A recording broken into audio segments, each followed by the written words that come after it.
Good morning. It's wonderful to be live again and meet you on Saturday morning for another round, an executive roundtable discussion on the leadership edge as we navigate the future. A lot of you that are hearing us for first time. Before we dive into, I wanted to just quickly give a quick overview what the leadership edge stands for and what it means in our mind.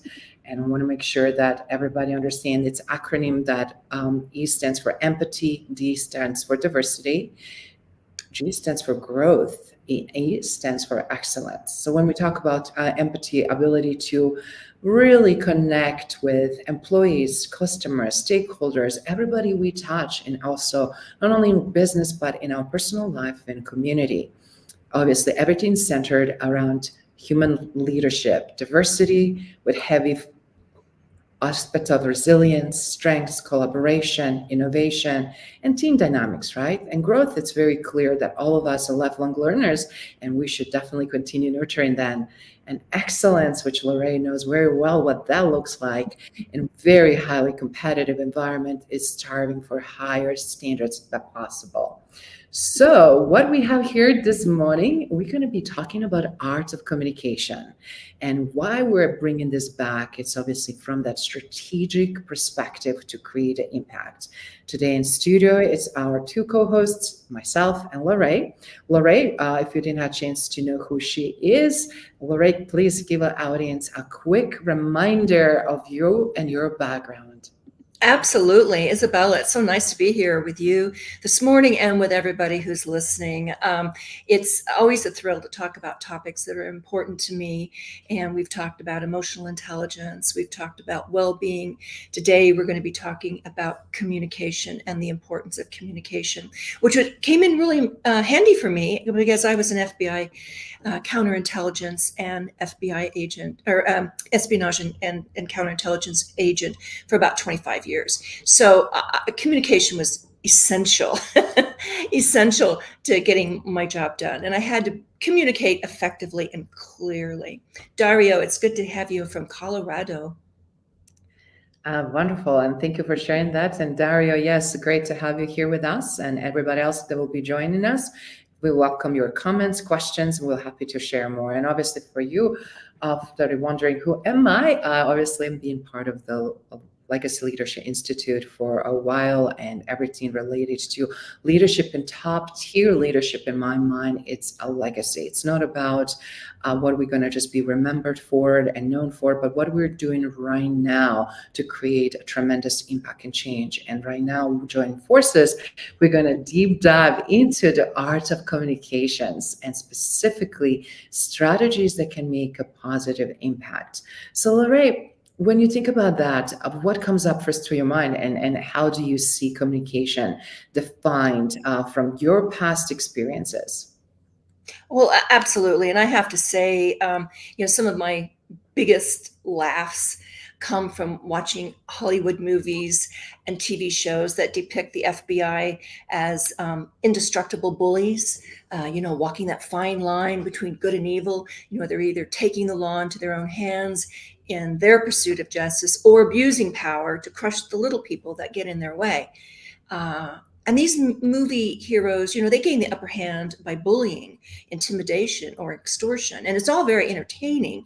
But the danger that lurks is when impressionable audiences actually start to believe the tactics they see in movies and think they will actually work. The truth is FBI agents use a variety of ways through conversations, through communication, to gain the upper hand or to get across the message they need to get when they need to get the job done. They don't use brute strength and ignorance. And that's, I must say, I just wanted to spell that right from the get-go. So no matter your situation in life, learning to talk to people in a constructive way is essential to your success because it helps give you the upper hand when dealing with employees or bosses or customers or teenagers. So I love that you actually set in stage to understand what is the film and fiction versus what's the reality and why each institution exists. And either we're talking about corporate or government, obviously there are purpose for each of the organization with their services. And no matter how capable we are, we always can improve, and that is ongoing growth, right, in terms of communicating. Right. So And true, Isabella. and one of the things obviously helped you tremendously on this path to be not only successful agent, but also very successful communicator when your life was in imminent danger because you were dealing with a very powerful, very difficult and challenging spies that were a part of an espionage cycle and a circle, I'm sorry. And it was really interesting, I'm sure, for you to not only understand that verbal and nonverbal dynamics. So do you mind sharing a little bit insight on that? Oh my gosh, yes. I mean, not many people are excited to get a phone call from an FBI agent, and they're less enthusiastic when they're told that the agent needs to speak to them about an ongoing investigation. Sometimes I focused on being likable, which is important when you're communicating with other people, and other times I just focused on getting the job done rather than worry about hurt feelings or whatever. But it can be hard because you've got a lot of things going on when you're communicating with a person. I mean, we've got the verbal, which is what we all kind of pay attention to, and I mean, and that's important. And when we're in conversations with people, and each conversation is different. Most of the time, we're trying to convey a message, right? And I would have to say that FBI agents, we're trained to read the room, to read other people and uncover what is hidden so we can get to the truth of the situation. So our job is to recognize like language inconsistencies, both in others and in ourselves, and other verbal cues that will spot deceptive behavior. Because it'd be nice if every job candidate, every negotiating partner, or supplier told the truth, but they don't. That's just fact. And so, in addition, many business owners and entrepreneurs get embezzled by employees that they trust. So often, our success relies on our ability to really spot people who are deceptive. Now, they can be out and out liars, or they Mhm. can simply be deceptive, and that's the toughest part. Are you just out and out lying to me, or are you simply not telling me everything? And so, how do you know if someone's telling you the truth? And do you believe something you're told? If you do, how can you be sure it's not because you want it to be true? I don't know. What do you think, Isabella? Is that sort of sums up maybe what you're thinking? Absolutely, and what's really interesting what you were mentioning about the right now we're seeing so much information, right? And everybody can Yeah, portray themselves. We're talking about even from the skill sets, from education to background to knowledge to experience, as a talent or employee or versus what employers are looking for. The same thing with partners, and it's so easy to again, if you're trusting, to fall for that. And right now we're seeing so much of that gray area. We have here also Robert Berry joining us. Hey, Robert, so great to have you. And I'm glad you can relate to all of this. And specifically, he's an auditor, so he's dealing with the financial side of that. How's like, how do you tell people where they need to correct, where things are not right, where you cut them short, where you need to communicate things that nobody wants to talk about, which is again money and how did you spend it, how did you, show right, it right. balance sheets, and did you pay the taxes, did you pay the cut correctly, etc. It just brings so many aspects of it, and it is just again showing lack of that consistency, that integrity, and also good intent, right? Right. Well, I mean, and that's our job, really, as leaders, as entrepreneurs, as people leading startups. But rapport building is the root of all effective communication. We used to think it had to be nose to nose and knee to knee. We can build rapport without even meeting in person because we still see each other's faces. We there's a lot we can pick up on just the way a person talks. So, and I will just give you some, I would say tips, but some things that I look for as an FBI agent to just to make sure that the person I was talking to was telling me the truth, which was the bottom line in my job. So I always ask the person to tell their side of the story and explain the circumstances, but ask them to do this more than once, because an honest person will recollect more details as their memory is triggered, and they won't hesitate to add those details to your conversation. A guilty person instead will repeat the same story time after time because they've memorized their response, right?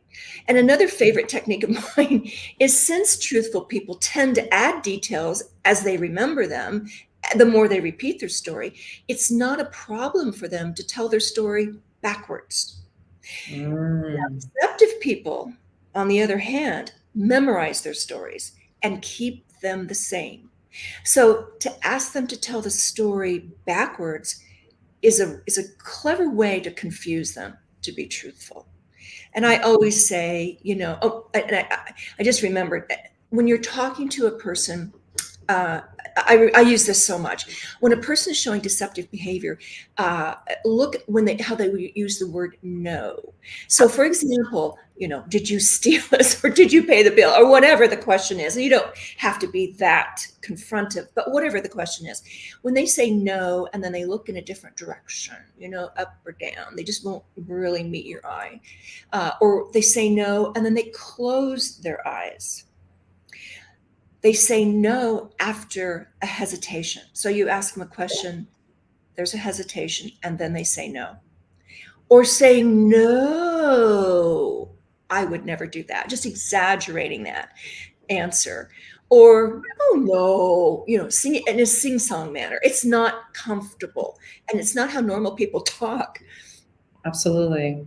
I love those cues. And I think that's a very important for all of us, specifically in leadership roles that are responsible not only for people, but also for organization, to be really cued in. And I love what Dario shared here from Stephen Covey. As he said, listening is to understand than to be understood. And I really think that is a huge game changer. And I'm glad you brought that up, because I have a statistic that I also want to share here that is really showing what it takes to listen. And believe it or not, Dario and others, effective listening boosts team performance by 26%. When we really feel like we're heard, and then that we also on the flip side hear that we're understood, really help us out tremendously in that process. Then I'm looking, it's not like we should have interactions to look for evidence, right? Interactions should be smooth, effective, dynamic, fluid. But when it's not, when is something missing, when you feel like it's something missing, you see something missing, but you can't pinpoint what it is, that's where we need to really then drill and zoom in. I love also that with us is here Hussein. Hussein, thank you so much for joining us. I love also your perspective on communication, obviously, because first thing we do, yes, we do breathe, but then we communicate so often and so much throughout the day, right, that we're not even aware of, because it's automatic and it's on autopilot, and it's just the way we as a humans interact. Sometimes we might communicate just to ourselves and sometimes we can communicate to others, but the question is how conscious we are, how we show up with our physical body, with our tonality and all of that, which I want to hear from you, Larae, how that plays the role as well. Active listening or the nonverbal? Both, actually. Both. I agree with Hussein. I mean, it's communication is so important, but active listening is desirable in every situation, especially when you want to communicate something of importance. And the opposite of active listening is just waiting your turn to speak and using that valuable time to formulate your argument. I mean, I think we've all probably been there. So instead, focus on what the other person's saying and ask questions to understand the other person's point of view.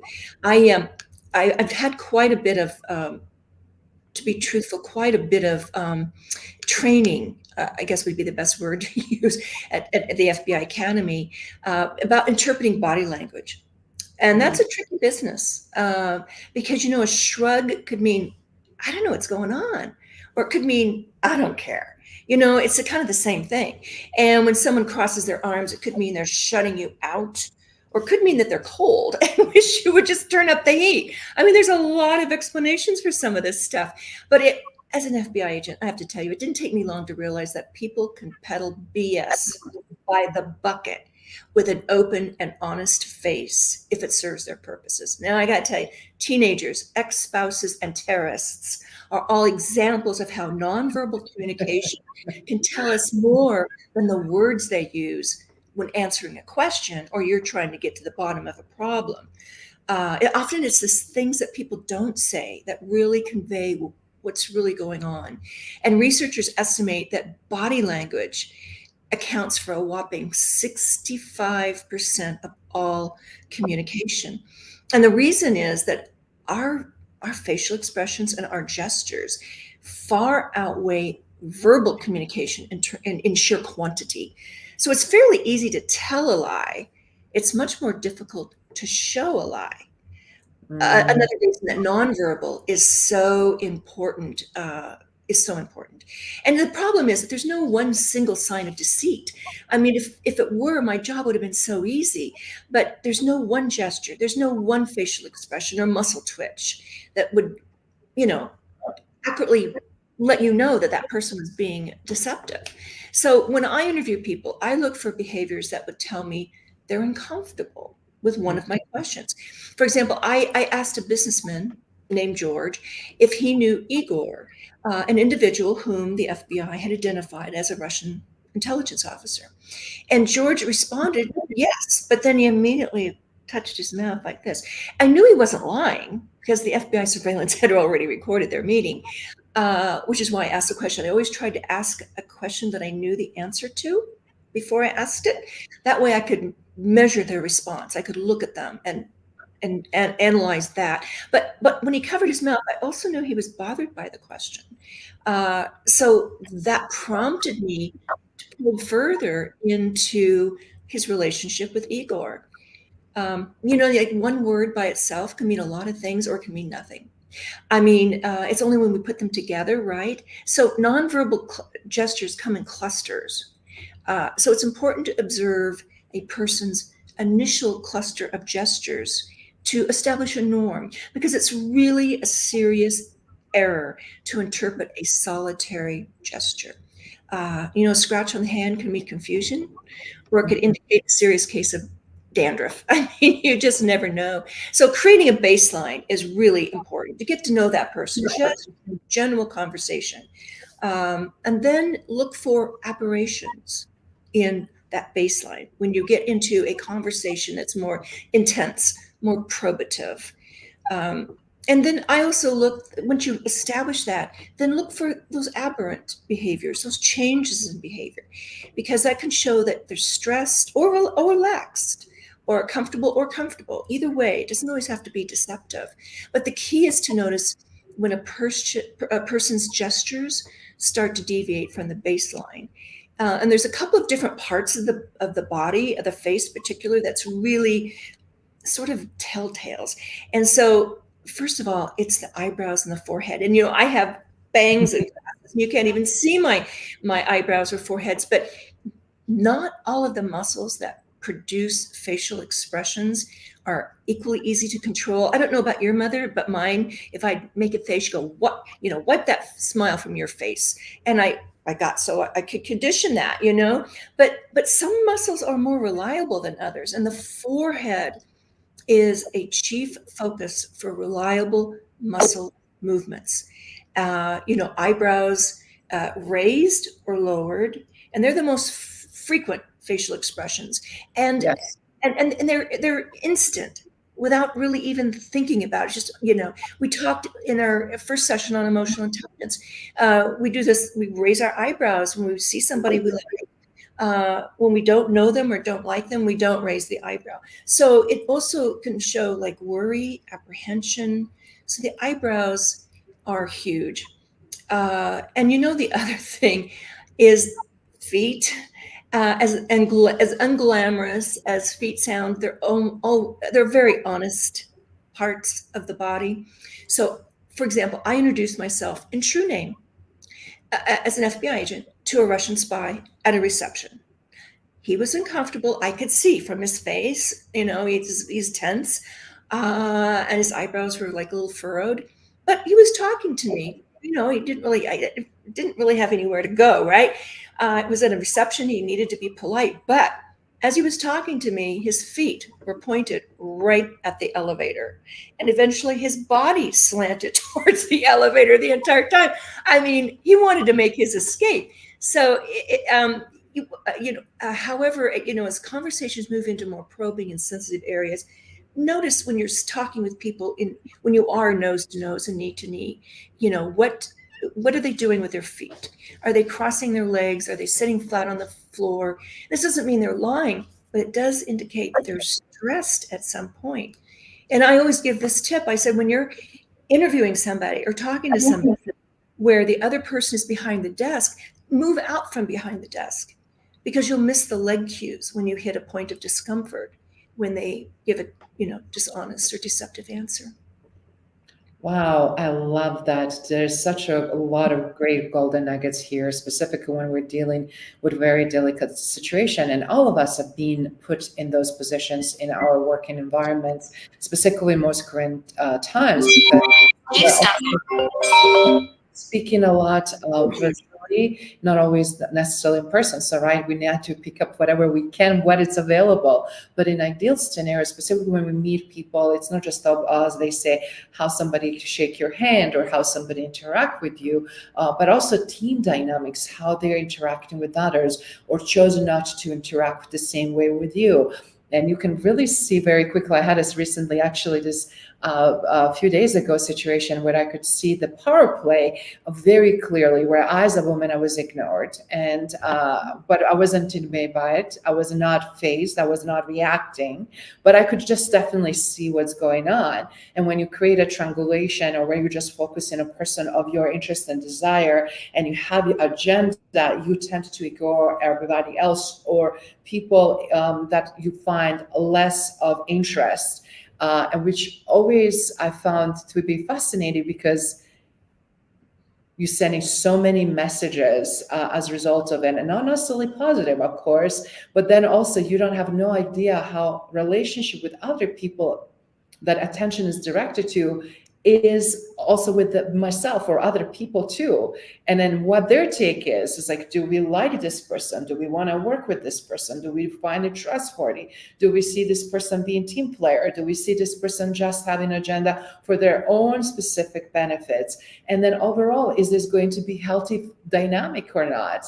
So I find that a lot of times, as we call it, and I'm sure you've been in many scenarios where we had to also, beside that individual of interest, also read the room. How do you position and do that fine dance and finesse around it, right? Oh, absolutely, Isabel. I think we all struggle with that. And we can gather a lot, like I was saying. Reading a room can be hard, but at the same time, the audience gives cues, right?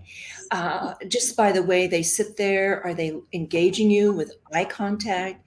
Again, you don't know. Maybe they have their arms crossed and they're, whatever. And that could mean a lot of things. Maybe the air conditioning is turned up too low. But the point is noticing that. But you will see people normally, they open up their bodies, they smile. They will look at you and they pay attention. You get that. You immediately get that. And when I'm giving a talk, I always look at, if I'm in a bigger room, I always look to see who is watching and engaging. And that's something that's fairly easy. When I'm with one-on-one, so one-on-one with someone, it's a little bit more, we can do a deeper dive. When we ask a question for example, when we ask a question that could be answered with one word, yes or no, it's a closed-ended question. It's not going to get you any further deeper into that conversation. And so, a question, I love to read books, and I'm always looking for new ones to be recommended. So a question like, do you read, can be answered with yes or no. However, if I ask, what's a good book you've read recently? It requires the person to engage in more conversation about why they don't read or recommend a book that they did like. And then you can always follow up, with that. And the other thing that I used a lot, and I was in a lot of contentious situations where I'd have to be interviewed. I was a spokesperson for the FBI for 4 years. And maybe this wouldn't be on camera, maybe it would be. Mostly it was just in a room where I was the speaker or I was talking to someone. And, I'm going to have to say, telling someone that they're wrong is usually a catastrophic move if you want to maintain an upper hand, because it's an attack on their ego. So when someone says something stupid, and we've all had that happen to us, and we disagree with their statement, whatever it is, our first response is to correct them. After all, they're wrong and we're right, right? And we can start an argument, but no minds will be changed. I mean, if anything, both sides could become more entrenched. So I've used something called the Ransberger pivot, and I've used it a lot of times. And you can Google it and find out more about it. It's very practical, but it has 3 steps. And the first one is to remain quiet and listen, even though you don't agree with them. Just listen to what the other person has to say. I think somebody mentioned earlier, listening is the first step always. The second step is to look for points of understanding upon which you agree. All right. And then make an intelligent and sort of thought-provoking response to their side of the argument. For example, I'd always, particularly with the Russians or the Chinese intelligence officers, they came over here, you get in a conversation with them, and they are defending communism. They are defending, their way of life. And I'm going, I back off from that. I don't agree with that, but I listened. And I think both of them made the point that education is free. And so I say, so the second step is to find a point of which you do agree, and then make an intelligent response for their side of the argument. So when you focus on, even if it's one point of agreement, they feel like you're joining them instead of fighting against them. And then the third step is to ask more questions to understand how they feel and why they feel that way. And then explain the common ground that you share with them, and use that as a place to start explaining your position. It makes them more likely to listen because you're not telling them to pound sand, So I found that to be very, very effective. That's fantastic again, share. And obviously from the comments that Dario had, it's very important, obviously, yes, listening more and talking less, because give us a chance also to formulate our own commentary, answers, whatever it might be. And as you just said, how we want to respond instead of being criticizing or going with the narrative right or wrong. But what's really interesting with what we were sharing comes always back to the topic that we were talking about earlier the other day, which was around emotional intelligence, right? How is that really tied back to it? Because emotional intelligence is responsible for 58% of job performance. And why I'm bringing that up is that is also very important aspects of it. How do we, as we read the room, that is like a number 1 component. It's like how emotionally intelligent we are, how much, first of all, can manage our emotions, how much we can process them quickly without being reactive and explosive, without having need and desire to insert ourselves, right? Try to fix it, try to control it, try to share our story, because it's usually triggered from the pain, from things that really are going to show not necessarily vulnerability, because that's slightly different, right? Right. But it's also showing us how the emotionally will then bring the better that to the reading of the room aspects of it. And if I've seen, and I'm sure you did too, when we don't have that, that's where the not only conflicts and types of disagreements happening, but also creation of the trust and relationship very quickly. Even though we think we might win because the other person is silent doesn't mean that somebody is actually agreeing with you. No, that's so true. And I have to say, I've done this. I'm just sharing with you things that I did. And communicating with the adversary was essential to my job. I couldn't just blow them off and say, I'm going to throw you in jail. Because first of all, in our system, we have to have proof, and we did know that some of these folks, it's kind of snuck through. And we did look for ways to get them thrown out of the country. But really what we were after is to find out why they were in the country, what they were trying to steal. So, and I, at first I was a little afraid to confront, someone who we had identified as a foreign spy. But I got over that because I worked undercover, and you don't go out there and, blast out who you are. But I also met them in true name too. And I think one of the most effective ways to effectively communicate with others is to show them you genuinely understand how they feel. And so studies have shown that when you listen to what someone has to say, and then you rephrase it as a question, confirm that you understood it, they'll be more comfortable talking with you. And FBI agents use this all the time to get confessions. But you can use the same trick, because people are more likely to listen to what you say once you show them you're listening to what they say. So if just turning it around and asking them, and paraphrasing what they say, or turning that statement into a question. For example, one of your team members blows off a potential new client and doesn't follow up, and you're upset, you're responsible. So you confront them, or you want them to know, you have to ask them about it. After you confront them, listen carefully to their response. So if they say, I know, I was just under a lot of stress, turn that statement into a question.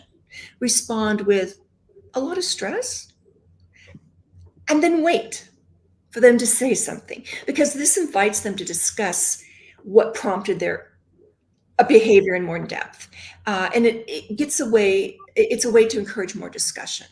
It keeps you emotionally stable, because you're now focused on the colleague, not your dismay that they blew a deal. And second, it alerts this other person you care about their well-being, right? That's another topic we talked about. So when you mirror a word or a thought, it permits them encourages them actually to go into greater depth about the issue. It lets them know you're truly listening, and that's how the communication can start.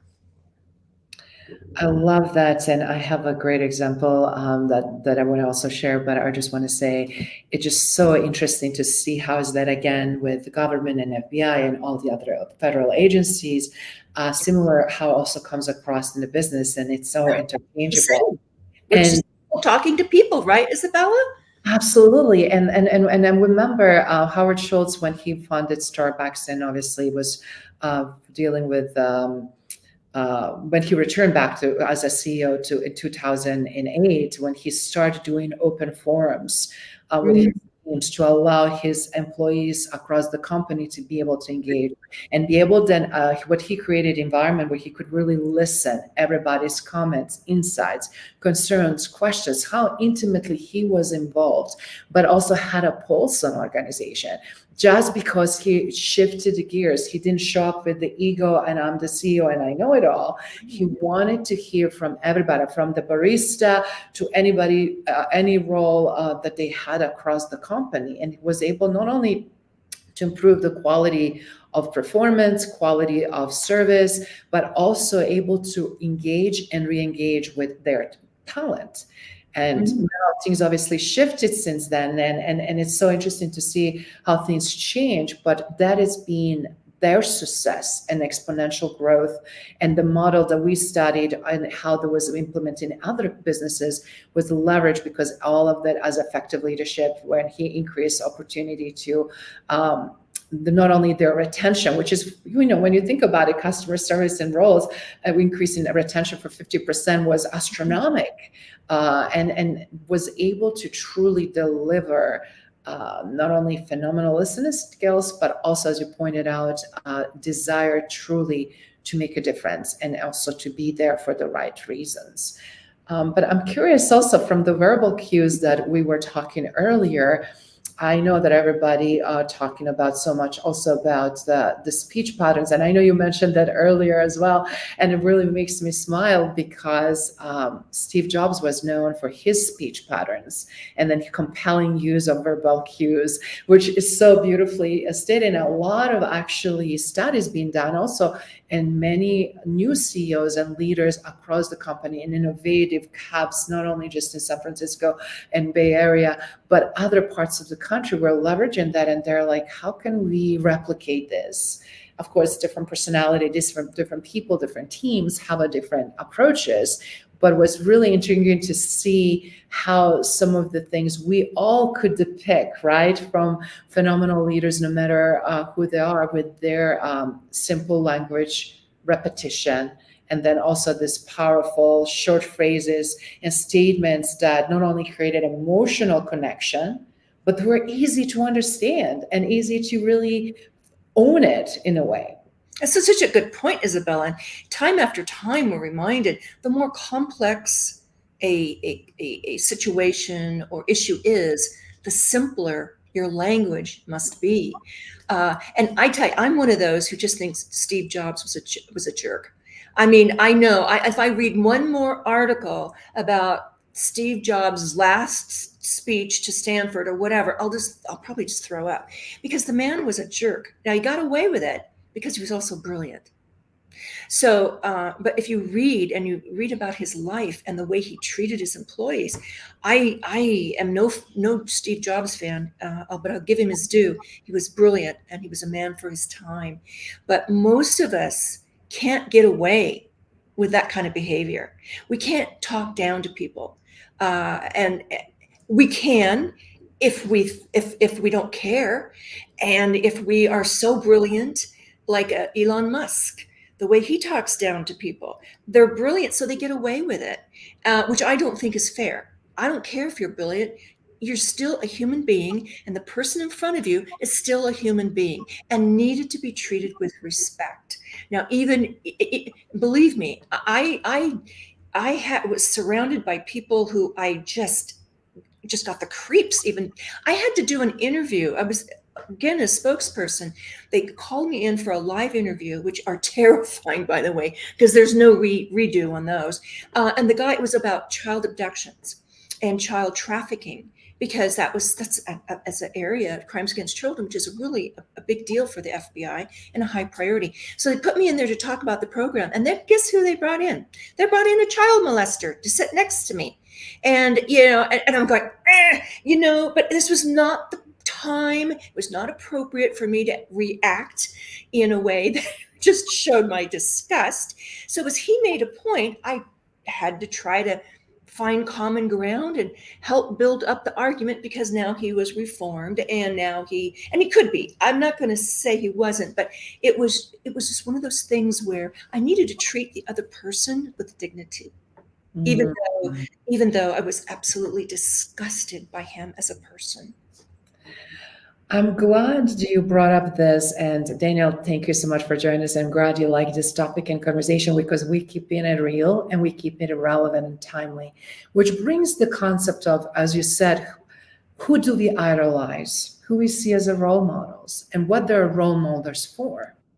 And obviously, being in US and capitalistic system, is it about just being the richest or famous or financially stable or whatever might be the measure of success? But also in that brilliance, as you pointed out on some of the leaders, what that brilliance is about. Innovative thinking, ability to really see things forward. It's always things mixed bags, right, with the numerous things. But who are those leaders who can be all of that? Visionary, innovative, transformative, and true legacy leaders, but also great human beings that show up with compassion, kindness, a sense of understanding, and true desire to connect on human level. That holistic, very round human being that can sympathize with your, let's say, my situation, damaged cornea. I was like, oh my God, how are you feeling? Are you feeling better? That just nice sense of I truly care. It's not anymore just how are you doing and what's going on with you, but that it's also reciprocated and that they really recognize, but you're also hurting. Something else is going on with you, and not ignoring, glazing over, or just simply adjusting. Is anything I can help? Because this is very unusual and this is very, specific situation and scenario. And when we miss those cues, when we just expect to be catered to ourselves and it's all about us, we create so much more damage because we're then creating pattern and ripple effect. What we accept, then we continue to tolerate. And now we see so much issues due to tolerating, like a boiling frog syndrome, right? That you're very familiar Right. with. Frog Good gets point. in, Great illustration. yes, gets in lukewarm water and gets comfortable, and the temperature slowly increases, keeps adjusting, adapting to, when it gets to the point, completely gets boiled. And the interesting part is the lid is not closed. Frog could jump at any given time. But that is the danger when we get so much indoctrinated in certain environments where maybe we should not be, or where we're not using our critical thinking, where we're not listening to our own gut feelings and indicators that are telling us that something is off here. It doesn't add up. Things needs to change. Then who is there to blame? And it's not about blame, but honestly, Yeah. every time when we don't listen ourselves first, right? It's very hard then to point a finger to say, oh, I missed this and it's his fault. Because guess what? All of us have an opportunity to jump out of that water before it becomes boiling. Absolutely. Oh, Isabella, I love that illustration. Thank you so much for sharing. And I think it does describe where a lot of us find ourselves. And I mean this as a way to motivate people, but so often we find ourselves in mediocrity. And success can lead to mediocrity because it's where we kind of stop on our way to being the person we might become. But we're kind of fat and happy right here. So and I think I've used this expression before, but I'll say it again. The only difference between a coffin and a rut are the dimensions. So I encourage everybody to kind of think about where they are in life. And we're talking about communication. We're talking about how to treat people with respect, which in today's world is really not valued much at all. And but so it's this struggle really between being likable, and we've had a candidate or two, a political candidate who has not been particularly likable, and we're not elected. But there's a balance between being likable and effective, right? To be the person that people go to, and so at times it's important to really establish those personal connections and develop new relationships so you don't miss out. And other times you need to impress new clients and competitors with your competence and your capabilities. So there's this model. It's a model of communication, I guess. It's called Ocean. And it has like 5 traits, but one of which is more important than the rest. One is openness. And this is a dated model. There are many models of communication, but one is openness. The O stands for openness, and conscientiousness, extroversion, agreeableness, and confidence. Now, of those 5, which this particular communication model espouses, is that there's one that's more important than the other, and that is agreeableness. Being agreeable. In other words, being likable. And likable people possess those admirable traits that you were talking about: politeness, respectfulness, and just the listening. And so, the only problem with likability in today's world is that it can be a synonym for being a wimp. That affable person who goes along with everything to keep the peace. And the wimps don't want to upset others, and they'll go out of their way to be nice. They'll let people walk all over them because they don't have the backbone to take a stand on something that's important, but to do it in a way that is strong. So, these convivial folks go along to get along, but so it's easy to understand why people confuse likable people with people pleasers, and there's a difference. So as a leader, you may need to place pressure on employees or investors or whoever to maintain the competitiveness of your company. And likable people are not afraid to dig in their heels when they see ways, to do better business. I think they'd rather be called a jerk, like Steve Jobs, than pass up an opportunity to pursue a far-reaching vision. So likable people like to get along with others, but they stand up for what is right. Mm. That is a huge game changer and differentiator, and I love that you said that, because we both know so many likable people, but it's behind no substance, and it's definitely not strong leadership. And why I want to also comment to Daniel's comment, yes, it's unfortunate, a lot of toxicity. And I want to really depict one thing here is that just because someone has authority or title or position, that doesn't mean that they're a leader.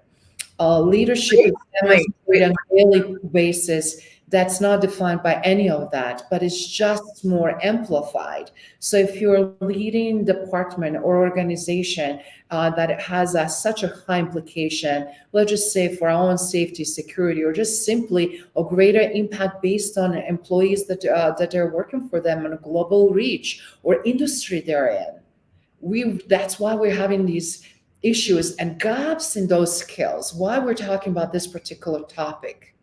It's appeared to be the most basic. It's called soft skill, but it's the most essential skill because we're seeing issues consistently in every aspect of it. You don't even have to go watch TV or any cable, and you could just go watch some snippets and interviews on the media, like YouTube or TikTok or Instagram. And you can see enough of those little clips that really give you enough to understand where somebody's speaking from power, from ego, or from truly deep desire and an interest to share, and that brings people in versus to repel them.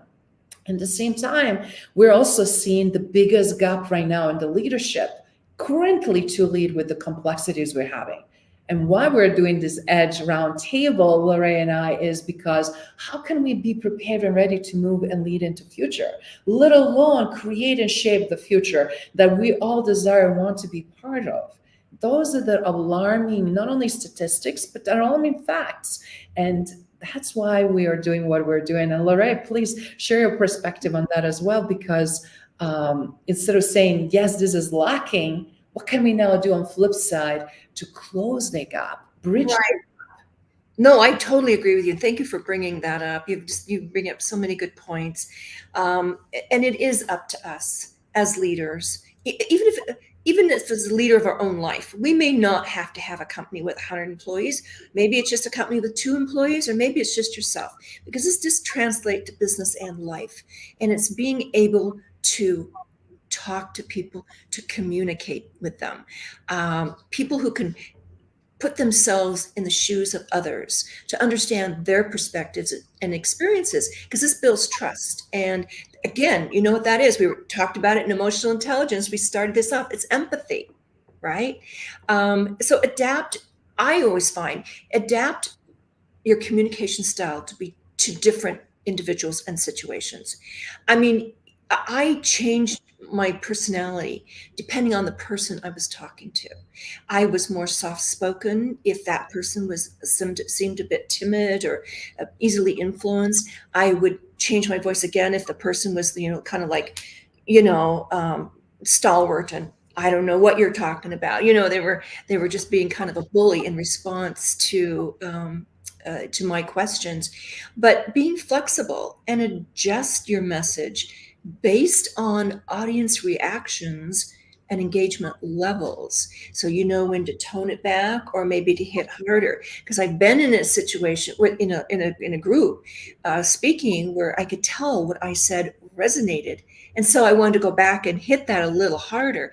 And others where, and some people, like I would use the word wimp on this. Some people go, oh, wimp, I might be a wimp. You know what I mean? There, you just have to read their body language and adjust frequently, and communicate through information, thoughts and ideas clearly and across different media. You, in this day and age, it's not just nose to nose and knee to knee. You've got to be able to cross different media in order to convey a compelling and the kind of message that makes an impact, because that's what we're talking about, how we can make an impact, and on that edge to just differentiate ourselves from mediocre to exceptional. So, and I think too, it's hard, particularly in today's environment, where we create an environment where people feel comfortable speaking up and sharing their views. Not everybody is going to have the same opinion. So that calls for courageous conversations, because they're out there. Those conversations are happening whether you as a leader know it or not. They're happening, and they may be verbal, they may be nonverbal, they may come across in a lot of different ways, but it's important to encourage respectful dialogue around important issues, whether it be DEI, whether it be politics.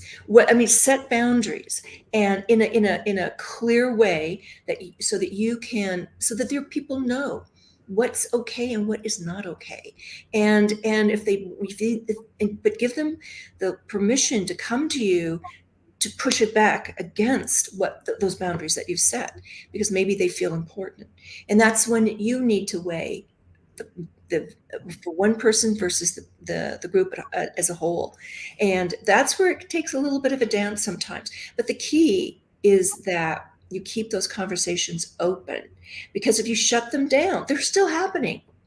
But you want to have a voice in what those conversations sound like, right? Absolutely.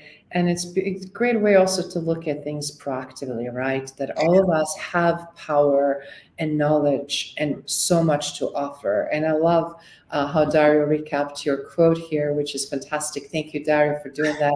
And indeed, is so interesting, visual, very insightful and meaningful, but also truly puts you, it's thought-provoking, makes you really pause and look at that, which also really ties for what we're talking about in this segment, which is importance to really step up in and really know, as you pointed out, what you will not accept, what you will not tolerate, but then also finding ways how you want to communicate that, how you wanted to also foster the change. How do you want to move the needle in right direction? How do you want to still play with the rest of the team, or still within the organization, or within those boundaries, but in the same time, how you can continue to grow? Because I was recently in a situation when somebody said, it's like, Izabela, they're truly not investing in anything. I'm like, I'm doing this on my own. I was like, yes, please go ahead and do on your own. Don't wait. Don't stale for your own growth and transformation just because organization or current environment you're in, it's not creating room, it's not fostering the growth, and also that the level of vulnerability and frankly psychological safety that you can show up and share what you feel like it is happening or not happening, or desire to see things done differently and better, and propose possibly change, or let alone institute that change. Because right now we're seeing more than ever disagreements and conflicts, short span on listening, very rapid, very volatile, very aggressive, angry types of often responses. And with that in mind, I would love us to use this for the remainder of our session for today. What can we do to prevent ourselves to be explosive reactive, but in the same time, what can we do to be effective when somebody else is acting that way, so that we're not creating damage that we cannot recover from? You know, that's a good point. And I like Dario's question. You said DEI. I heard that many of the corporate giants are backing away from that term and leaning into workforce development. Thoughts on that? We actually, I think, are going to have a separate segment on that. And Izabela and I may have contrasting opinions about DEI, because let me tell you, as when I first came into the FBI, I was the only female on my squad, every squad actually, and so. But at that time, the word was affirmative action, They use DEI now, but back then it was affirmative action. And I have to tell you, and I don't want to get into that. This is a DEI topic in the future, but affirmative action if a person isn't qualified, they're not doing me any good. I don't care if they're black, white, female, male, or whatever. We need competence. That's my bottom line on that. And I'm sorry, but I saw Dario's question. But we'll No, be no, no, that is perfect. And I'm glad you answered that. future. Yeah. And we're in alignment. And I agree with you. It's not anymore just because we see many different narratives there. And that is a very good point here. And also shows the leadership. But competency is the bottom line. It's not just enough to be charismatic and have a great title, but also if you don't have a competency to execute, if you cannot work very well effectively with the team, if you cannot really move the needle in the right direction, doesn't matter. It's just the checkbox that is artificially implemented there, but is it really going to get us where we need to go? Right. And that's why it's so important to every year and every quarter, in my mind, assess organization, assess the flow chart, assess what's working, what's not working, assess departments and the silos and all of that in order to truly know and depict what's missing and why and what can we do better. Well, and Izabela, that circles back to this conversation.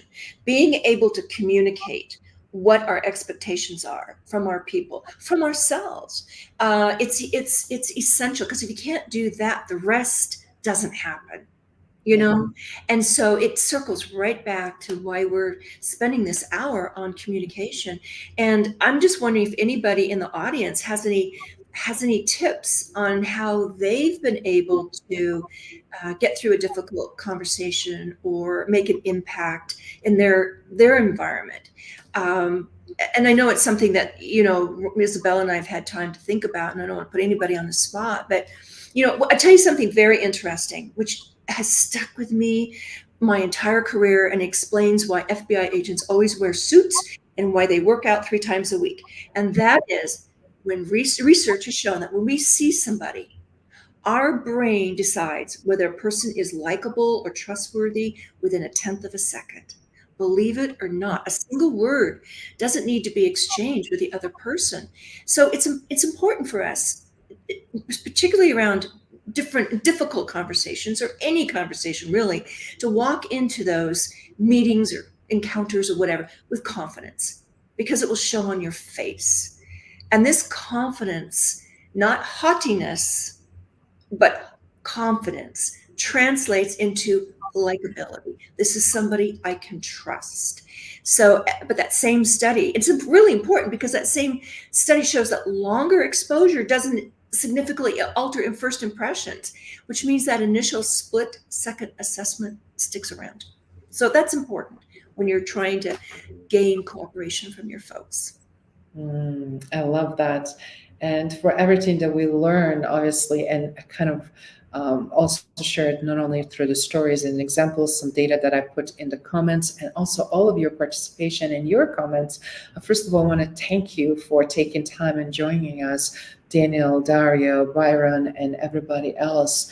But it's also important to see what you find important and valuable, and how can we, and Hussein was with us as well, how can we really, Robert, how can we really make a difference collectively, and what we are in control. We're in control much more than we sometimes think that we are, and we have a much more capacity to deal with these situations. It's just important is to cue in, to listen, to pay attention to that nonverbal and verbal communication, and frankly, to really laser focus on that, reading the room, reading the people, and understanding how your words are landing with them.